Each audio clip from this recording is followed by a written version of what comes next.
Here's the carrier and the associated parts. You have the feed lever here, which goes into this location. Once you have that feed lever into that location, the tube that has the rounded bottom goes in first here, and then the spring. So when you're putting this back together into the rifle, and we'll show you this a little bit later, we just want you to be familiar with that configuration. This is it.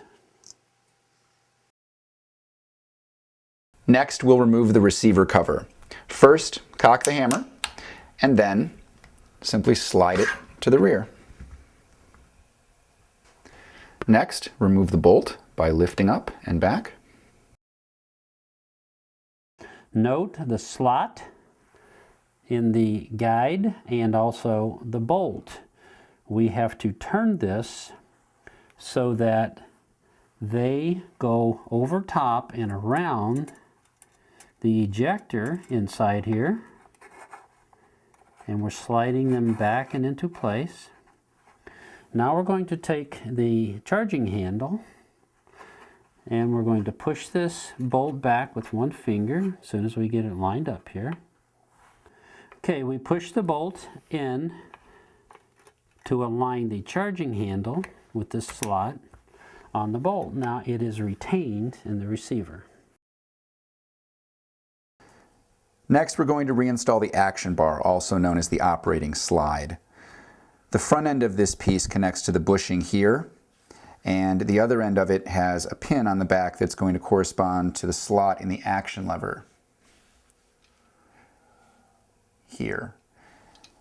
First, put the front end of the action bar on the bushing, and then you'll notice that the action lever needs to be oriented in such a way that the two things can connect at the same time, like so. And we'll take this punch and push this pin out and try to get it to go all the way here without hammering it. Looks like it's going to loosen up the trigger and allow me to take the trigger out, but we'll work on that pin later. Here is that little tiny spring right here. Notice the grease that's on it. That is a little trick of the trade. It helps hold it in place when you're installing and uninstalling parts. So don't lose the spring. Place the trigger aside. Next, we're going to remove the main spring and guide rod. To do that, we're going to release the hammer. However, now that the locking block is gone, when the hammer is released, it's going to go forward a lot more than normal, and this spring is going to want to flee. So I'm going to hold everything in my hand like so, pull the trigger, and gently lower the hammer. And then you can see how easily that guide rod and spring come out. If you wish to fine-tune the elevation, you have that capability. Here in the rear blade, you see this diamond, and this diamond can be adjusted up or down by loosening this screw right here and raising or lowering this plate.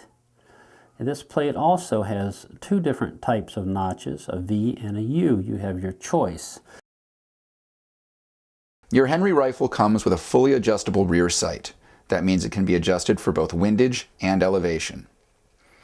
If you want to shoot higher, the rear sight has to be raised. To raise the rear sight, you want to grasp the ears of the sight and move the sight elevator to the rear.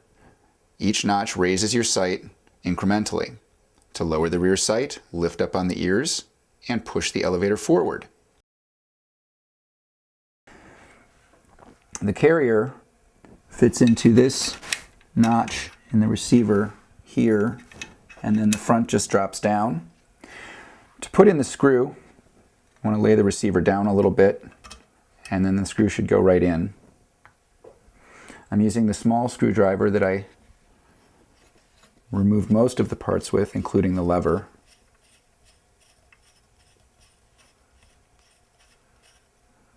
And the carrier is installed.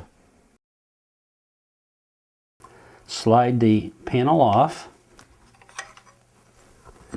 Take the screw, put it back in place without tightening it down. Sometimes the levers want to move on you, but there we go. Next, we're going to remove this link, and if I cock the hammer, takes pressure off of the bolt extension rod, which is part of this system.